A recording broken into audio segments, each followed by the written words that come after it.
اور ان کا بھی حلیہ بہت عجیب تھا، لیکن وہ قطار اندر قطار کھڑے زرپرست کے آمد کا انتظار کر رہے تھے کہ وہ آئے گا اور انہیں کچھ دے گا۔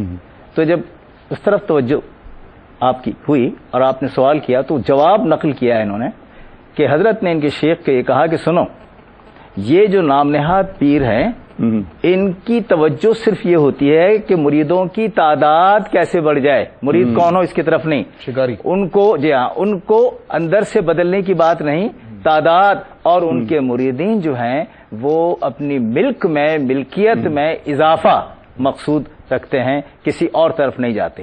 تو انہوں نے خود تطہیر کر دی اس کی کہ اس کو تو نہ طریقت کہتے ہیں اور شریعت تو خیر ہے ہی نہیں، تو یہ طریقت بھی نہیں ہے، طریقت یقیناً احاطے کے اندر ہے شریعت کے، اور جس طرح حضرت نے فرمایا اس کا اظہار اگر اس انداز میں ہو کہ کاملتاً اللہ کے لیے سب کچھ کیا جائے اور دنیا کو چھوڑ دیا جائے تو یہ طریقت کا بہترین نمونہ ہے۔ ایک بات میں صرف اس میں عرض کرنا چاہوں، داتا صاحب نے اتنا جلال کیا اس بات پر جو حضرت نے ذکر کیا، مروان سے تشبیہ دی ہے، مروان بن حکم سے۔ آپ نے داتا صاحب نے فرمایا کہ یہ جو جاہل صوفیہ کا لبادہ اوڑے ہوئے ہیں یہ اپنے تصنع اور بناوٹ کو تقوی کا نام دیتے ہیں، یہ اپنی ہرس کو جو ہے کہ وہ تقوی کی صورت دیتے ہیں۔ فرمایا ان ظالموں نے تصوف کے ساتھ ایسا برا کیا، اتنا زیادہ برا کیا جیسے مروان بن حکم نے اہل بیت کے ساتھ کیا۔ یعنی باقاعدہ ایک تو مروان کا اصل چہرہ بھی یہاں پر سامنے آ گیا کہ داتا صاحب کے نزدیک مروان کی حیثیت کیا تھی ایک، اور دوسرا یہ کہ آپ نے ان جہال کو جو صوفیہ کے لبادہ اوڑے ہوئے تھے فرمایا کہ یہ ایسے ظالم ہیں کہ انہوں نے تو مروان بن حکم کی طرح حل کیا کہ جنہوں نے اس نے اہل بیت کی احانت اور بے ادبی کی۔ کیا کہنے شاہ صاحب۔ سر میں یہ چاہوں گا کہ حضور داتا صاحب جو ہیں وہ علم دوست تھے، آپ کی علم سے محبت کسی سے ڈھکی چھپی نہیں ہے، اور پہلا باب جو آپ نے کشف المحجوب میں باندھا ہے وہ بھی علم پر ہے، تو کیا کہیں گے آپ کے داتا صاحب کی اس علم دوستی کی وجہ؟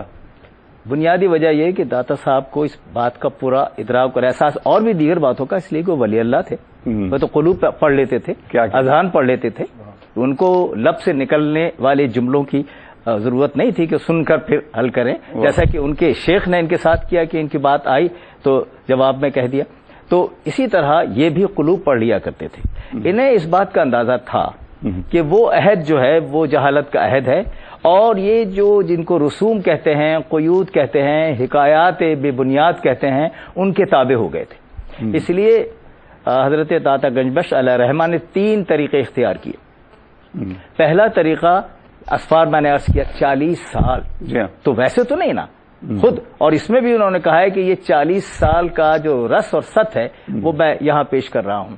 تو ایک تو یہ اسفار ہوں یا احباب ہوں اور اس وقت ان کی مجلس میں شامل لوگ ہوں، ان کی تعلیم، اور دوسری طرف یہ کہ جو اس مجلس میں نہیں ہے، جیسے ہم آج بیٹھے ہیں، ہم ان کے طالب علم ہیں، ہم کوشاچی ہیں، ہم ان کے در کے غلام ہیں، ہم ان کے ان علوم سے استفادہ کرنے کی مقدور بھر استطاعت بھر کوشش کر رہے ہیں اس وقت بھی۔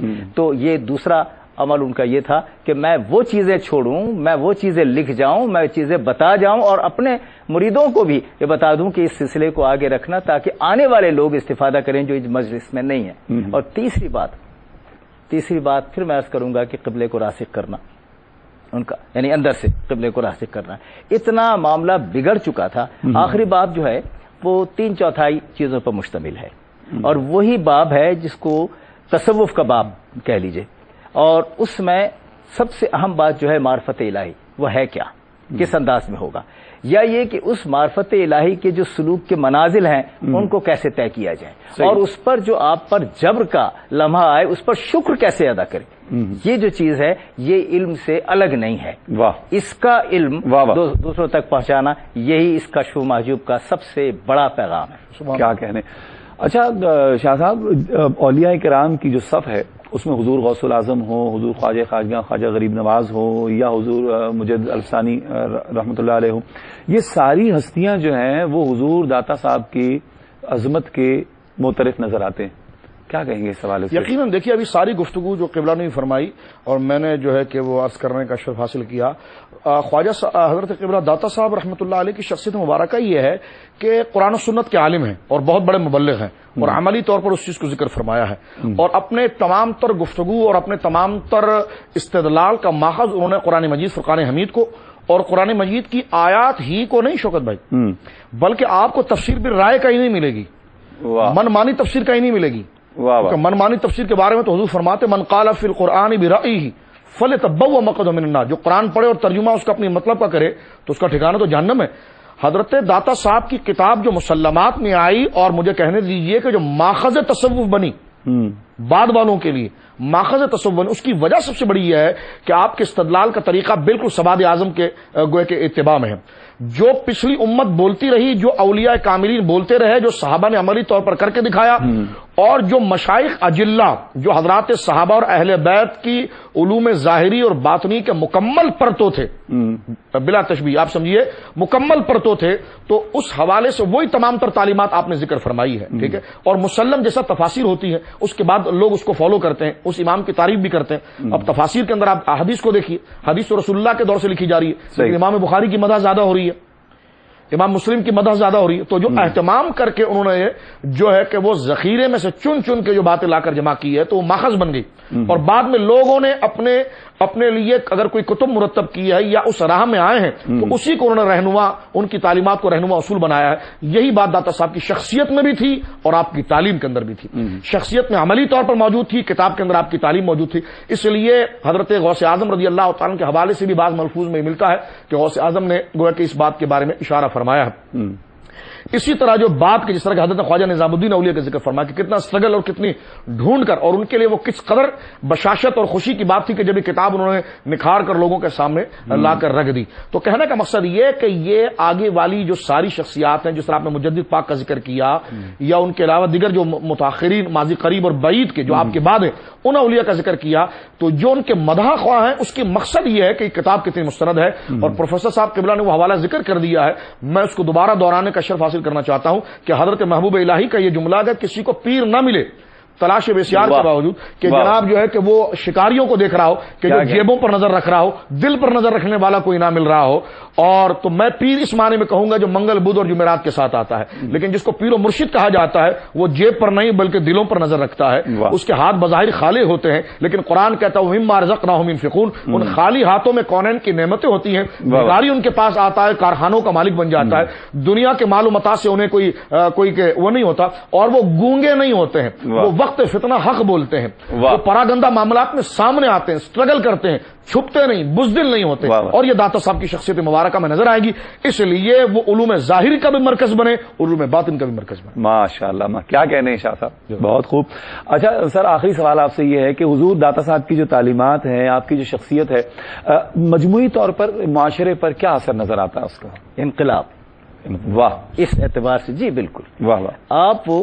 آپ سے پہلے اور آپ کے بعد کے ادوار میں ایک اتنی بڑی تبدیلی اور امتیاز دیکھیں گے، تدوین کی اور تصنیف کی اور تعلیم کی اور تدریس کی اور تربیت کی اور تعلم کی جو کیفیات آپ کے بعد آئی ہیں اور آپ کے اس کام کے بعد سامنے آئی ہیں، وہ ہمارے اور آپ کے سامنے تاریخ کی صورت میں موجود ہیں. کچھ کا حوالہ ابھی دیا گیا.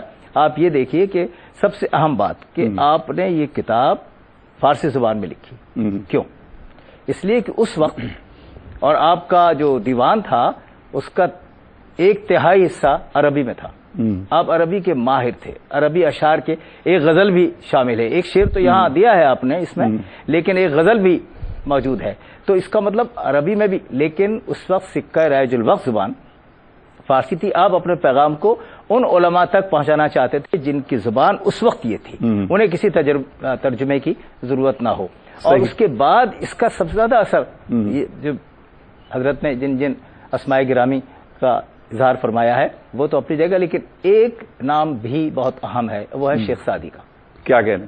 وہ 580 کی پیدائش ہے، اور اس کے بعد ان کی جو گلستان بوستان ہے، آپ اگر مطلب جو بھی حضور داتا صاحب کے دور سے قریب وہ اس قدر قریب ہے کہ پتہ ہی چلتا ہے کہ ایک پیغام لیا، سنا، اور اب اسے اپنے انداز میں، اپنے اسلوب میں، اپنے طریقے سے، اپنے فن کے ساتھ وہ آگے بڑھا رہے ہیں. تو یہ بھی اپنی جگہ ہے کہ یہ فیض یہاں سے ہٹ کے اور پورے معمورے میں دنیا میں پھیل رہا ہے. نکلسن نے اس کا ترجمہ بھی کیا. واہ سر، بہت شکریہ. وقت نہیں ہے ورنہ گفتگو تو الحمدللہ آپ دونوں احباب کی موجودگی میں ٹائم کا بحر ذخار چاہیے، ہمارے پاس موجود نہیں ہے اتنا وقت، لیکن باہر کیف ہم نے کوشش کی کہ اپنے طور پر لوگوں کے دلوں تک حضور داتا صاحب کی تعلیمات پہنچے.